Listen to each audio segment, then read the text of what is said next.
उत्तराखंड दौरे पर पीएम मोदी बद्री केदार के दर्शन कर देश के अंतिम गांव माड़ा पहुंचे पीएम मोदी। रम्माणा पोड़ा नृत्य से किया स्वागत। पीएम मोदी ने केदारनाथ में किया अपने ड्रीम प्रोजेक्ट का शिलान्यास। 30 मिनट में पूरी होगी 7 घंटे की दूरी।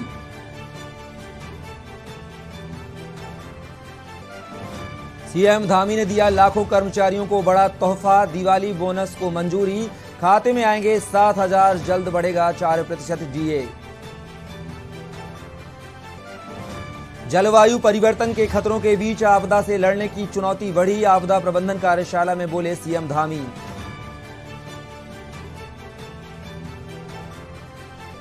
धनतेरस व दीपावली को लेकर देहरादून का यातायात प्लान जारी। आवागमन के लिए निजी वाहनों के बजाय व्यावसायिक वाहनों का उपयोग।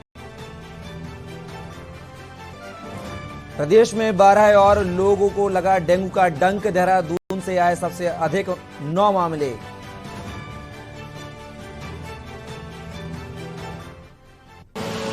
आप देख रहे हैं के न्यूज, खबरों का सारथी। नमस्कार, मैं हूं कपिल मिश्रा। स्वागत है आपका आस्था के नमो संकल्प में। और सीधे चलेंगे उत्तराखंड। इन रोपवेज के बन जाने से अब लाखों श्रद्धालुओं और स्थानीय निवासियों को सुगम यात्रा का लाभ मिलेगा। जोशी मठ से मलारी तक 61.64 किलोमीटर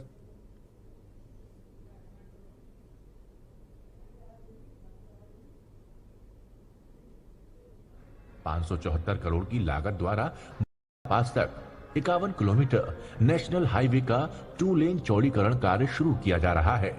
ये दोनों ही मार्ग से बेहद ही महत्वपूर्ण है और अब यहां से साल भर सेना के वाहनों का आवागमन संभव हो सकेगा।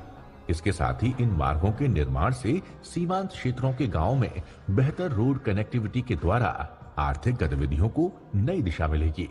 इन महत्वपूर्ण कार्यों का शिलान्यास प्रधानमंत्री जी द्वारा किया जा रहा है, जिससे उत्तराखंड के सीमांत क्षेत्रों में पलायन रुकेगा, पर्यटन और अन्य आर्थिक गतिविधियों को बढ़ावा मिलेगा। साथ ही स्थानीय लोगों के लिए रोजगार की नई संभावनाओं का सृजन हो सकेगा।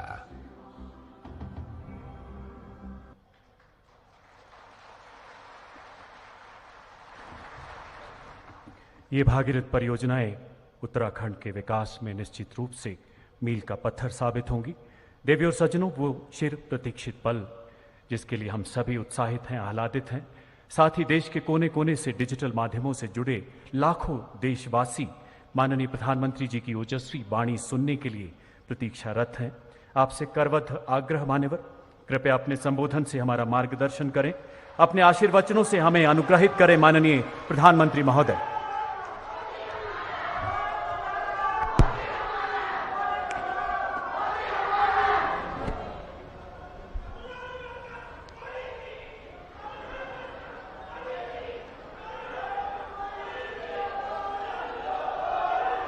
जय बद्री विशाल,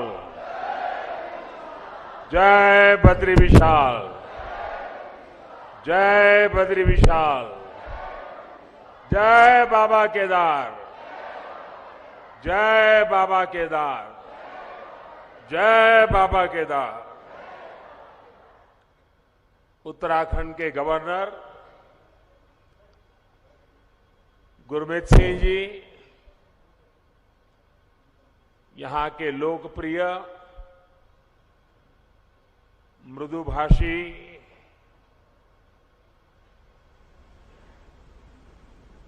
हर पल जिसके चेहरे पर स्मित रहता है, ऐसे हमारे पुष्कर सिंह धामी जी, संसद में मेरे साथी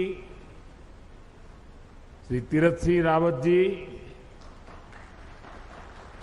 भाई धन सिंह रावत जी, महेंद्र भाई भट्ट जी, अन्य सभी महानुभाव और मेरे प्यारे भाई और बहनों,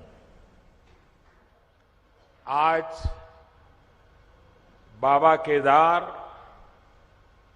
और बद्री विशाल जी के दर्शन करके उनके आशीर्वाद प्राप्त करके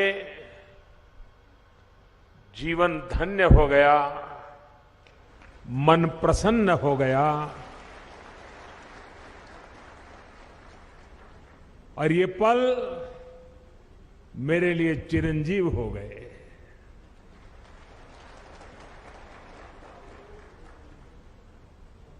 बाबा के सानिध्य में,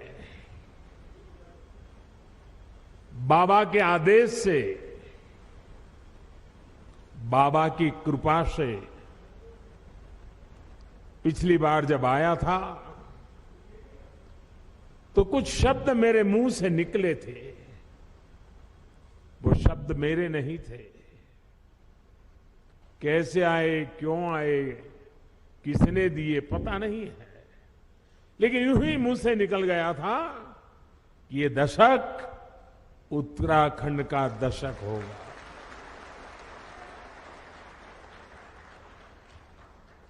और मुझे पक्का विश्वास है इन शब्दों पर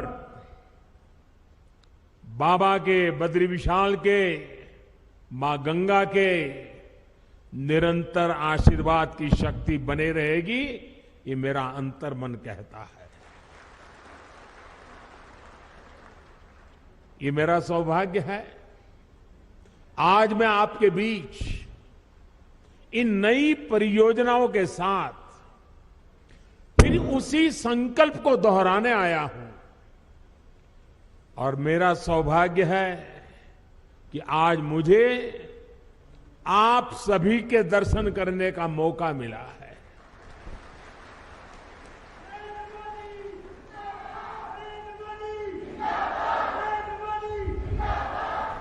माणा गांव भारत के अंतिम गांव के रूप में जाना जाता है,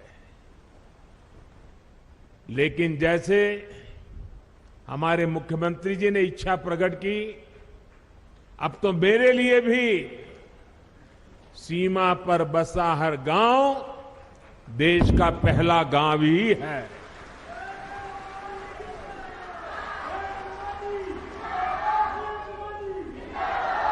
सीमा पर बसे आप जैसे सभी मेरे साथी देश के सशक्त प्रहरी है। और मैं आज माणा गांव को पुरानी यादें ताजा करना चाहता हूं। शायद कुछ पुराने लोग हो, उनको याद हो, मैं कोई मुख्यमंत्री बन गया, प्रधानमंत्री बन गया, इसलिए सीमा के इस पहले प्रहरी गांव को याद कर रहा हूं, ऐसा नहीं है। आज से 25 साल पहले जब मैं उत्तराखंड में भारतीय जनता पार्टी के एक कार्यकर्ता के रूप में काम करता था, न कोई मुझे ज्यादा जानता था, न मेरा उस प्रकार का कोई पब्लिक लाइफ था। मैं संगठन के लोगों के बीच में ही अपना जीवन गुजारता था, काम करता था। और उस समय माणा में मैंने उत्तराखंड भाजपा की कार्य समिति की मीटिंग बुलाई थी। तो मेरे उत्तराखंड के सारे कार्यकर्ता मेरे से बहुत उस समय नाराज थे, प्रश्न पूछते थे, साहब इतना दूर कितनी मेहनत से जाना पड़ेगा, कितना समय जाएगा। मैंने कहा भाई, जिस दिन उत्तराखंड बीजेपी के दिल में माणा का महत्व पक्का हो जाएगा ना, उत्तराखंड की जनता के दिल में भाजपा के लिए महत्व बन जाएगा। और उसी का परिणाम है माणा गांव की मिट्टी की ताकत है। ये माणा गांव के मेरे भाइयों बहनों का आदेश है, आशीर्वाद है कि आज लगातार आपके आशीर्वाद बने रहते हैं। और मैं तो उत्तराखंड में नई सरकार बनने के बाद सार्वजनिक कार्यक्रम में पहली बार बोल रहा हूं, तो मैं आज जब यहां आया हूं और माणा की धरती से मैं पूरे उत्तराखंड के भाई बहनों को, हम सबको दोबारा सेवा करने का मौका दिया है, इसलिए हृदय से आभार व्यक्त करता हूं। साथियों, 21वीं सदी के विकसित भारत के निर्माण के दो प्रमुख स्तंभ है। पहला, अपनी विरासत पर गर्व, और दूसरा, विकास के लिए हर संभव प्रयास। आज उत्तराखंड इन दोनों ही स्तंभों को मजबूत कर रहा है। आज सुबह मैंने बाबा केदार की और बाद में बद्रीनाथ विशाल के चरणों में जाके प्रार्थना की, और साथ साथ, क्योंकि परमात्मा ने मुझे जो काम दिया है वो भी मुझे करना होता है, और मेरे लिए तो देश के 130 करोड़ की जनता वो भी परमात्मा का रूप है, और इसलिए मैंने विकास कार्यों की भी समीक्षा की। और अब आपके बीच आकर मुझे 2 रोपवे प्रोजेक्ट के शिलान्यास का सौभाग्य मिला है। इससे केदारनाथ जी और गुरुद्वारा हेमकुंड साहब के दर्शन करना और आसान हो जाएगा। गुरु ग्रंथ साहब की हम पर कृपा बनी रहे, सभी पूज्य गुरुओं पे हम पर कृपा बनी रहे कि ऐसा पवित्र कार्य करने का गुरुओं के आशीर्वाद से हमें अवसर मिला है। बाबा केदार के आशीर्वाद बने रहे। और आप कल्पना कर सकते हैं, ये रोपवे ने खंबे, तार, अंदर बैठने के लिए कार, इतना मात्र नहीं है। ये रोपवे तेज गति से आपको बाबा के पास ले जाएगा, इतना नहीं है। इसके होने से, इस पे काम करने वाले लोगों से आप कल्पना नहीं कर सकते हैं मेरे देश के 130 करोड़ देशवासियों के आशीर्वाद उन पर बरसने वाले हैं। हेमकुंड साहब पे दुनिया भर में गुरु ग्रंथ साहब की पवित्र पूजा करने वाले जितने भी मेरे भाई बहन हैं, आज हमें आशीर्वाद बरसाते होंगे कि आज हेमकुंड साहब तक का ये रोपवे बन रहा है। आप कल्पना नहीं कर सकते इसकी ताकत क्या है। आप देखना, आज यूके हो, जर्मनी हो, कनाडा हो, वहां पर उत्सव मनाया जाएगा, क्योंकि अब हेमकुंड साहब तक जाने का रोपवे बन जाएगा। और समय तो बचेगा, भक्ति में मन और ज्यादा लगेगा। विकास के इन सभी प्रोजेक्ट्स के लिए उत्तराखंड को और देश विदेश के हर आस्थावान श्रद्धालु को मैं आज बहुत बहुत बधाई देता हूं। और गुरुओं की कृपा बनी रहे, बाबा केदार की कृपा बनी रहे, बद्री विशाल की कृपा बनी रहे, यही, और हमारे सभी श्रमिक साथियों को भी शक्ति मिले ताकि वे भी पूरी ताकत से समय सीमा में इस काम को पूरा करें।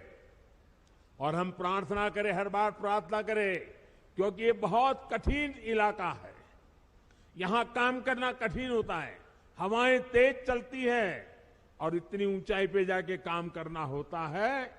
परमात्मा से प्रार्थना करें कि इस पूरे काम के दरमियान कोई एक्सीडेंट न हो जाए, किसी हमारे साथी का नुकसान न हो जाए, ये हम प्रार्थना करते रहे।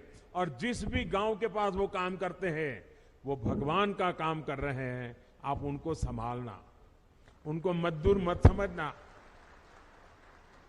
उनको मजदूर मत समझना, ये मत समझना कि उनको पैसे मिल रहे हैं, काम कर रहे हैं। जी नहीं, वो परमात्मा की सेवा कर रहे हैं, वो आपके गांव के मेहमान हैं, कठिन काम करने वाले हैं। उनको जितना संभालोगे काम उतना तेजी से होगा। करोगे ना? इनको संभालोगे ना? अपने संतानों की तरह संभालोगे, अपने भाई बहन की तरह संभालोगे। साथियों, आज मैं बाबा केदार के धाम में गया था, तो वहां जो श्रमिक भाई बहन काम करते थे, उनसे भी मुझे बातचीत करने का मौका मिला। जो इंजीनियर लोग हैं, उनके भी साथ बात करने का मौका मिला। मुझे इतना अच्छा लगा। और वो कह रहे थे कि हम कोई रोड का या इमारत का काम नहीं कर रहे हैं, हम तो बाबा के पूजा कर रहे हैं, बाबा की पूजा कर रहे हैं, और ये हमारा पूजा करने का तरीका है। साथियों, मैंने लाल किले से एक आह्वान किया है। ये आह्वान है गुलामी की मानसिकता से पूरी तरह मुक्ति का। आजादी के इतने वर्षों के बाद आखिरकार मुझे ये क्यों कहना पड़ा, क्या जरूरत पड़ी ये कहने की? ऐसा इसलिए क्योंकि हमारे देश को गुलामी की मानसिकता ने ऐसा जकड़ा हुआ है कि प्रगति का हर कार्य कुछ लोगों को अपराध की तरह लगता है, या तो गुलामी के तराजू से प्रगति के काम को तोला जाता है। इसलिए लंबे समय तक हमारे यहां अपने आस्था स्थलों के विकास को लेकर एक नफरत का भाव रहा। विदेशों में वहां की संस्कृति से जुड़े स्थानों की ये लोग तारीफ करते करते नहीं थकते, लेकिन भारत में इस प्रकार के काम को हेय दृष्टि से देखा जाता था। इसकी वजह एक ही थी, अपनी संस्कृति को लेकर हीन भावना, अपने आस्था स्थलों पर अविश्वास, अपनी विरासत से विद्वेष। और ये हमारे समाज में आज बड़ा हो ऐसा नहीं है। आजादी के बाद सोमनाथ मंदिर के निर्माण के समय क्या हुआ था वो हम सब जानते हैं। इसके बाद राम मंदिर के निर्माण के समय इतिहास से भी हम भली भांति परिचित हैं। गुलामी की ऐसी मानसिकता ने हमारे पूजनीय पवित्र आस्था स्थलों को जर्जर स्थिति में ला दिया था। सैकड़ों वर्षों से मौसम की मार सहते आ रहे पत्थर, मंदिर स्थल, पूजा स्थल के जाने के मार्ग, वहां पर पानी की व्यवस्था हो तो उसकी तबाही, सब कुछ तबाह होकर के रख दिया गया था। आप याद करिए साथियों, दशकों तक हमारे आध्यात्मिक केंद्रों की स्थिति ऐसी रही, वहां की यात्रा जीवन की सबसे कठिन यात्रा बन जाती थी। जिसके प्रति कोटि कोटि लोगों की श्रद्धा हो, हजारों साल से श्रद्धा हो, जीवन का एक सपना हो कि उस धाम में जाकर के मत्था टेक के आएंगे, लेकिन सरकारें ऐसी रही कि अपने ही नागरिकों को वहां तक जाने की सुविधा करने का उनको जरूरी नहीं लगा।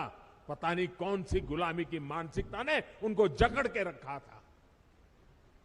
यह अन्याय था कि नहीं था भाइयों? यह अन्याय था कि नहीं था? यह जवाब आपका नहीं है, यह जवाब 130 करोड़ देशवासियों का है। और आपके इन सवालों का जवाब देने के लिए ईश्वर ने मुझे एक काम दिया है।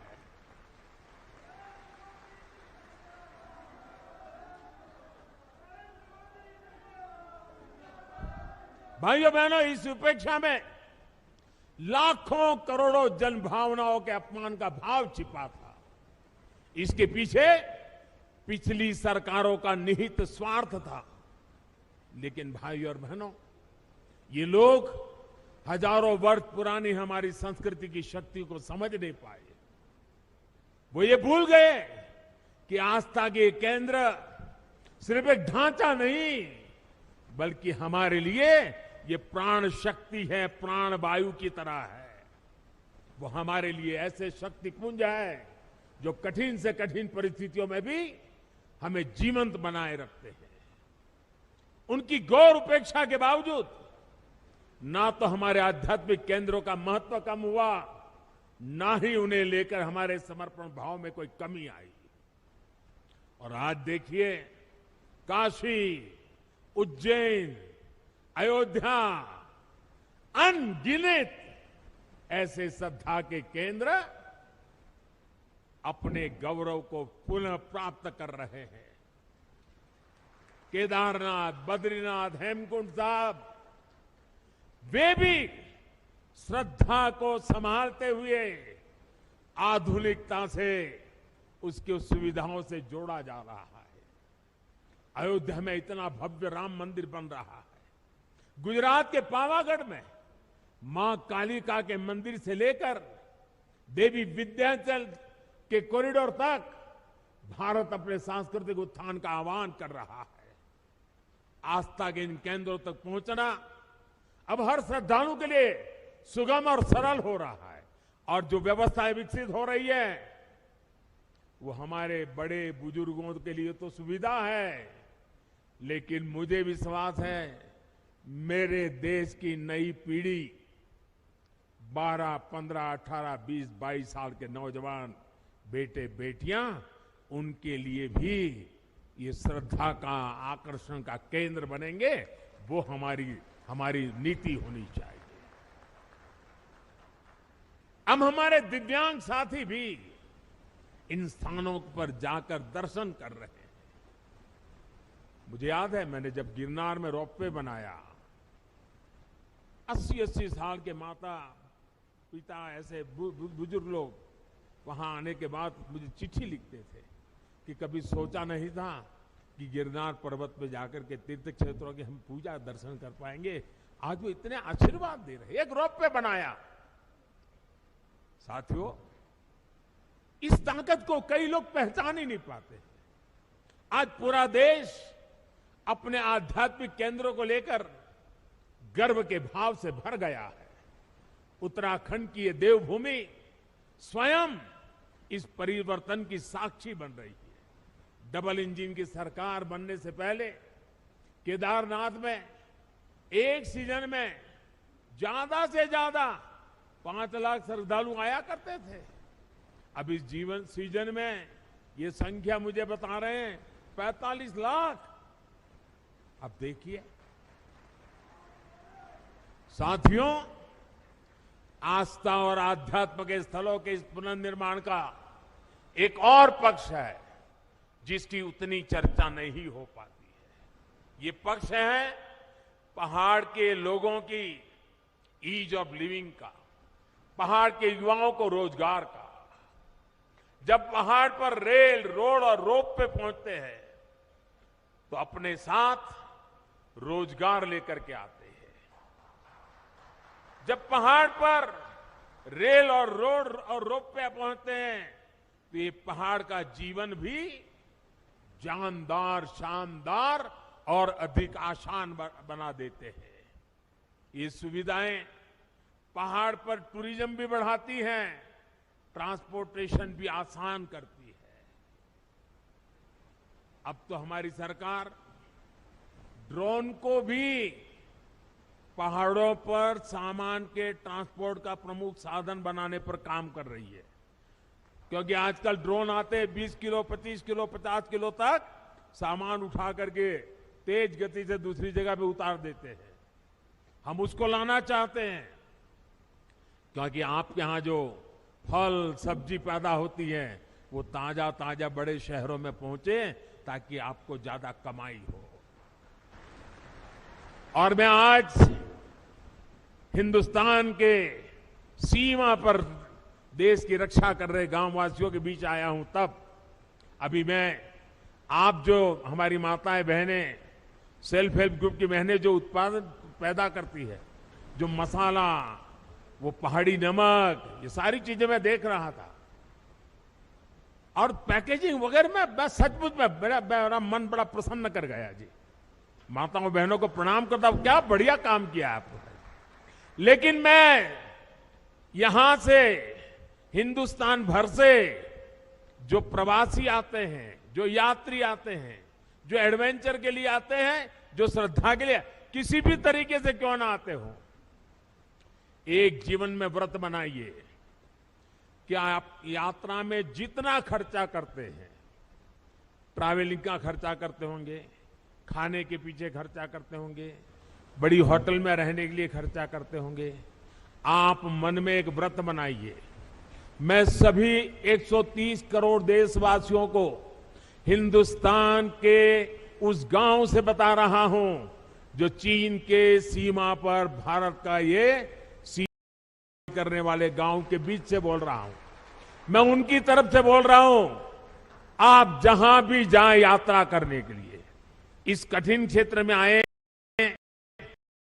या पुरी चले जाएं या कन्याकुमारी चले जाएं, कहीं पर कीजिए।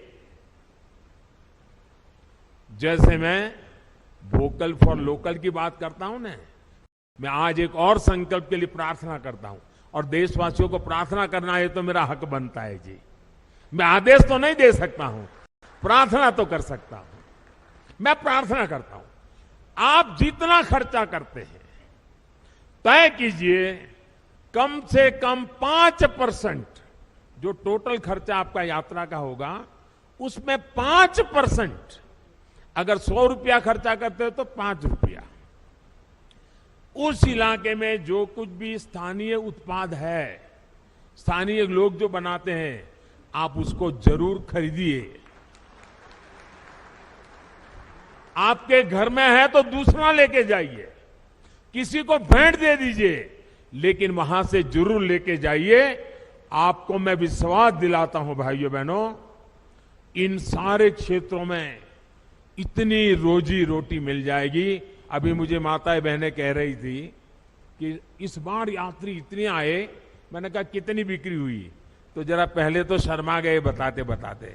मैंने कहा नहीं बताइए बताइए। फिर उन्होंने कहा 2.5 लाख रुपए का बिक गया इस बार। उनको इतना संतोष था।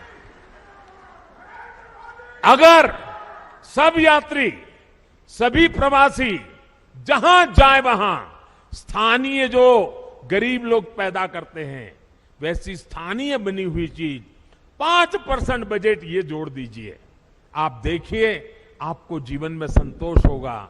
और घर में रखेंगे, बच्चों को बताएंगे कि देखिए हमने उस साल जब उत्तराखंड गए थे ना, ये तस्वीर तो तुझे अच्छी लगती है, उस तस्वीर के पीछे तो हमने 20 रुपया खर्च किया है, लेकिन ये जो छोटी चीज दिखती है ना, वहां की एक बूढ़ी मां बना रही थी, मैं उससे लेकर के आया था।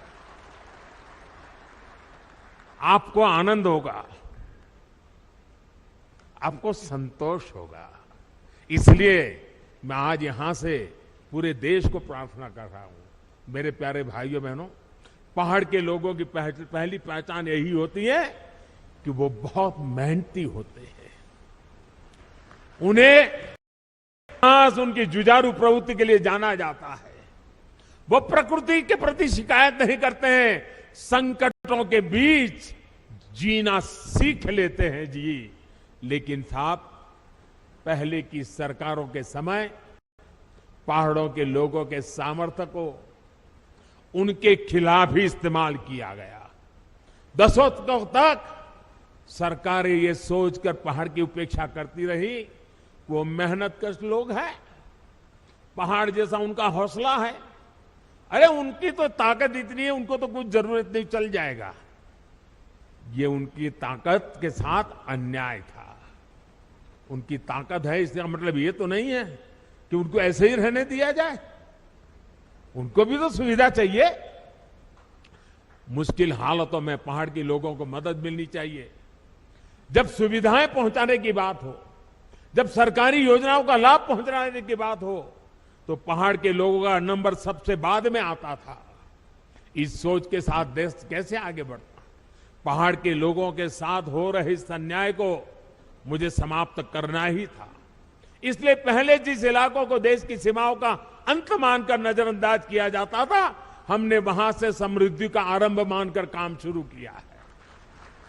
पहले देश का आखिरी गांव जानकर जिसकी उपेक्षा की जाती थी, हमने वहां के लोगों को अपेक्षाओं पर फोकस पर करके काम करना शुरू किया है।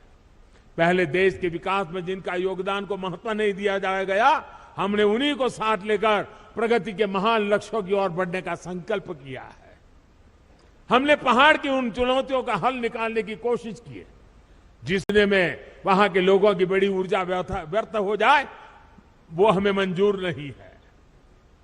हमने हर गांव बिजली पहुंचाने का अभियान चलाया, जिसका बहुत बड़ा लाभ मेरे पहाड़ के भाई और बहनों को मिला।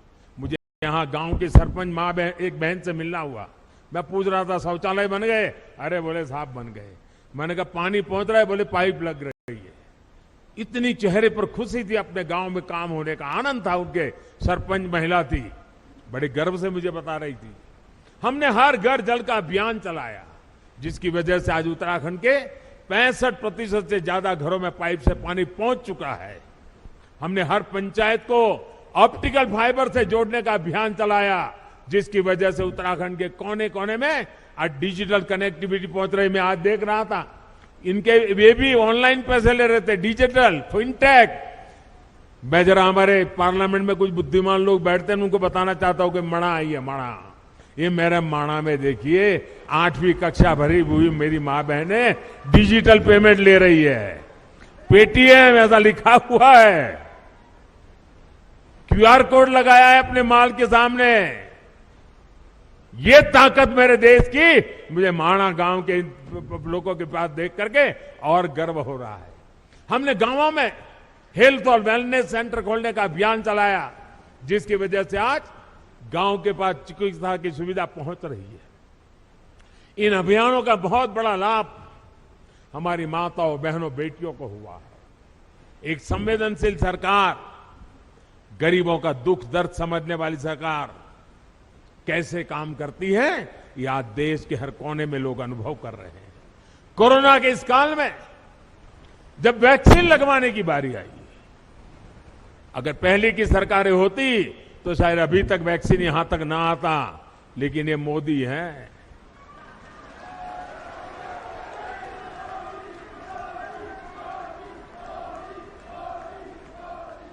मैंने कहा कोरोना जाए उसकी ज्यादा तेजी से मुझे वैक्सीन पहाड़ों में ले जानी है, और मैं सरकार को बधाई देता हूं। मेरे उत्तराखंड और मेरे हिमाचल 2 प्रदेशों ने सबसे पहले वैक्सीनेशन का काम पूरा कर दिया भाई।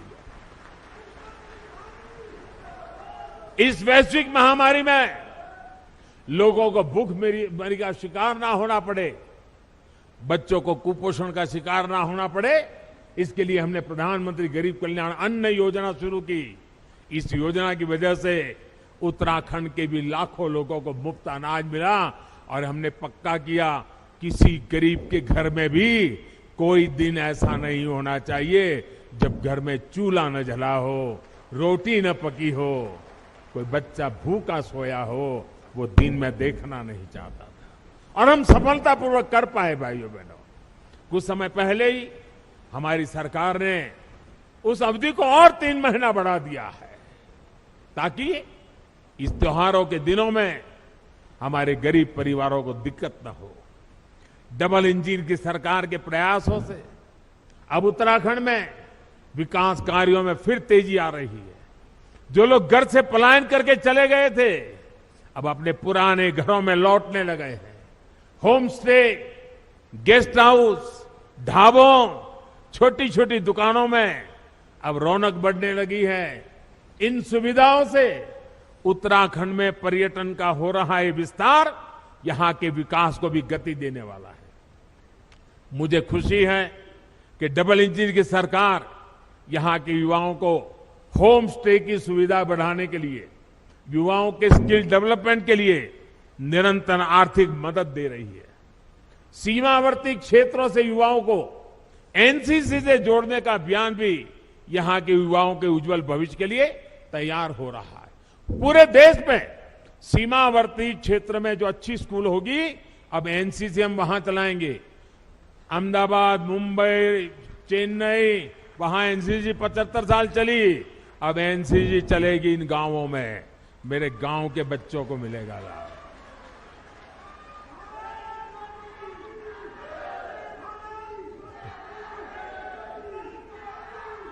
साथियों, हमारे पहाड़ के लोगों की सबसे बड़ी चुनौती रहती है कनेक्टिविटी।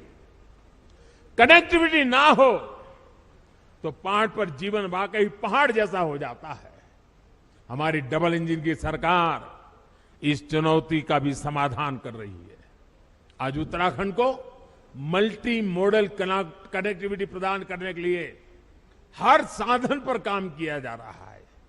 हिमालय की हरी भरी पहाड़ियां पर रेलगाड़ी की आवाज उत्तराखंड के विकास की एक नई गाथा लिखेगी। देहरादून एयरपोर्ट भी अब नए अवतार में सेवा दे रहा है। अभी मैं हिमाचल प्रदेश गया था, वहां मैंने वंदे भारत ट्रेन शुरू की, और मुझे कईयों ने बताया कि हमारे यहां 2-2 पीढ़ी पहले की जो उम्र के लोग हैं, ऐसे गांवों में और गांव में लोग हैं जिन्होंने अभी तक रेल नहीं देखी है, और आप हमारे हिमाचल में वंदे भारत ट्रेन ले आए।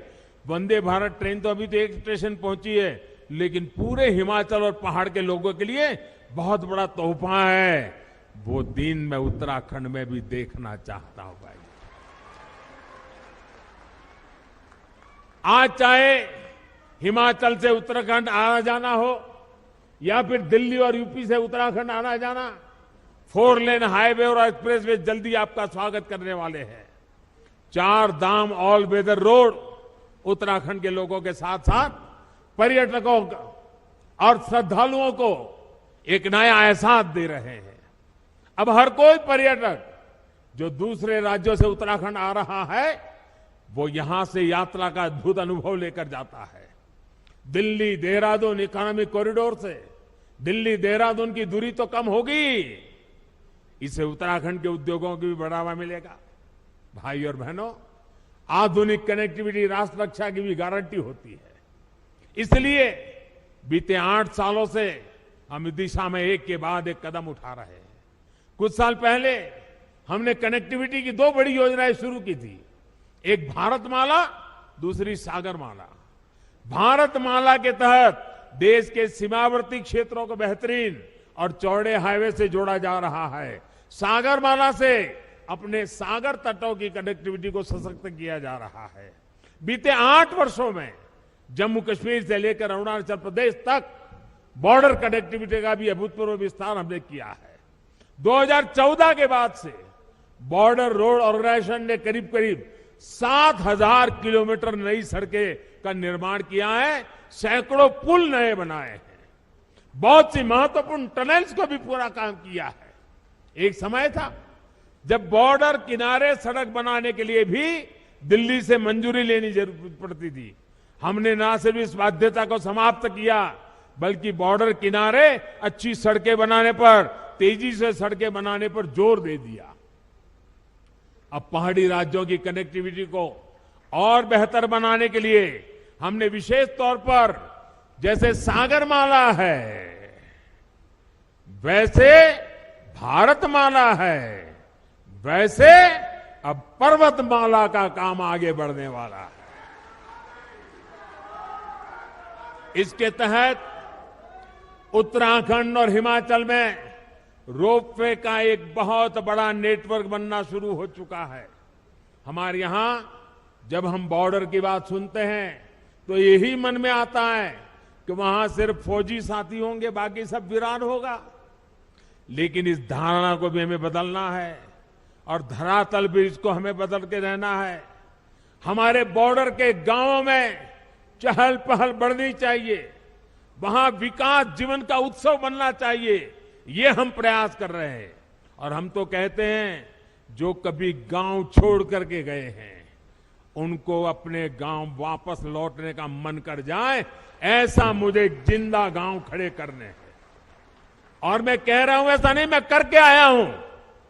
गुजरात के अंदर पाकिस्तान की सीमा पर आखिरी गांव है कच्छ के रेगिस्तान में धोरडो। आज धोरडो बहुत बड़ा टूरिस्ट सेंटर बना हुआ है, लाखों लोग हर साल आते हैं, वहां के लोगों के लिए करोड़ों रुपए का व्यापार होता है। आखिरी गांव को जिंदा कर दिया, उसके कारण पूरा इलाका जिंदा हो गया। अभी मैंने पाकिस्तान की सीमा पर गुजरात का एक दूसरा इलाका है रेगिस्तान में, नलाबेट एक तीर्थ स्थान था, नालाबेट की जगह पर एक मां का स्थान था, वहां बहुत बड़ा स्थान बना दिया। और अभी उत्तराखंड के अफसरों को मैंने भेजा था, जरा देख के आइए क्या माणा के आसपास हम ऐसा कुछ कर सकते हैं क्या। मैं सोच रहा हूं, मैं बॉर्डर के गांवों में कुछ न कुछ होना चाहिए दिमाग में खपाए बैठा हूं, और इसीलिए मैं आज आया हूं, क्योंकि मैं उसको जरा और बड़ी बारीकी से समझना चाहता हूं। और यहां माणा से माणा पास तक जो सड़क बनेगी, उससे मुझे पक्का विश्वास है टूरिस्टों को आने जाने के लिए एक बड़ा नया युग शुरू हो जाएगा। लोग अब बद्री विशाल से वापस नहीं जाएंगे, जब तक माणा पास नहीं जाते वापस नहीं जाएंगे, वो स्थिति मैं पैदा करके रखूंगा भाई। इसी प्रकार जोशीमठ से मलारी सड़क के चौड़ीकरण के सामान्य लोगों के साथ ही हमारे फौजियों के लिए भी बॉर्डर तक पहुंचना बहुत आसान होगा। भाई और बहनों, हमारे पहाड़ी राज्यों की चुनौतियां भी एक जैसी है। विकास की आकांक्षाएं भी बहुत प्रबल है। विशेष रूप से उत्तराखंड और हिमाचल तो भूगोल और परंपरा के हिसाब से भी एक दूसरे से कई मामलों में जुड़े हुए हैं। एक गढ़वाल है और उत्तरकाशी के देहरादून के उस तरफ आपके शिमला और सिरमौर आ गए। जौनसार और सिरमौर के गिरिपार में तो अंतर करना भी कोई बहुत मुश्किल होता है। मैं तो अभी हिमाचल के अनेक क्षेत्रों में जाकर आया हूं, वहां उत्तराखंड की बहुत चर्चा है। हिमाचल वाले कह रहे हैं कि जिस प्रकार उत्तराखंड ने तेज विकास के लिए, धरोहरों, आस्था के स्थानों को विकास के लिए, बॉर्डर और पहाड़ी क्षेत्रों की सुविधा बढ़ाने के लिए डबल इंजन के सरकार को दोबारा ले आए हैं, वही मंत्र हिमाचल को भी प्रेरणा दे रहा है। मैं उत्तराखंड को फिर विश्वास दिलाता हूं कि आपकी आशा व आकांक्षाओं को पूरा करने के लिए हमारी मेहनत कभी कम नहीं होगी। मैं बाबा केदार और बद्री विशाल से इस जन विश्वास पर खरा उतरने का आशीर्वाद मांगने भी यहां आया हूं। एक बार फिर विकास के लिए, विकास की परियोजनाओं के लिए मैं आप सबको बहुत बहुत बधाई देता हूं। और इतनी बड़ी तादाद में आप आशीर्वाद देने आए, माताएं बहनें आई। शायद आज घर में कोई नहीं होगा, छोटा सा माणा आज पूरा यहां माहौल बदल दिया है। मैं कितना भाग्यवान हूं जब ये माताएं बहनें मुझे आशीर्वाद दी।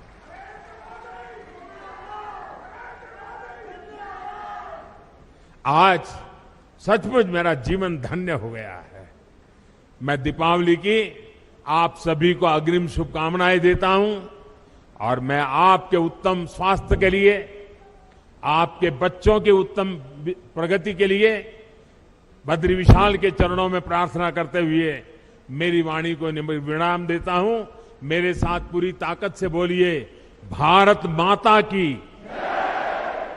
भारत माता की, भारत माता की जय बद्री विशाल, जय बद्री विशाल, जय बद्री विशाल, जय बाबा केदार, जय बाबा केदार, जय बाबा केदार।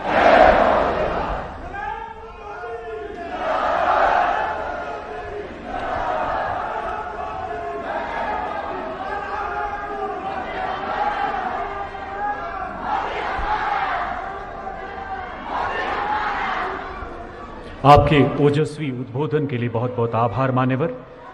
आपके वचनों की प्रतिबद्धता में, आपकी वाणी की दिव्यता में, नेतृत्व की प्रबलता में विश्व पटल पर पुनः विश्व गुरु सा उभरता हिंदुस्तान नजर आता है।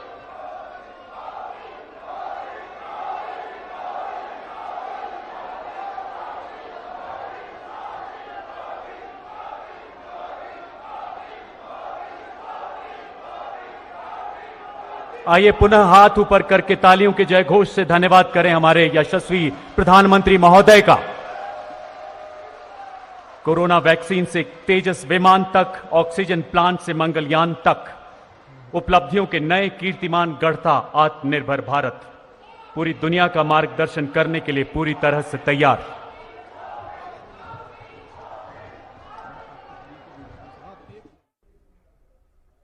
ये सीधा प्रसारण आप देख रहे हैं।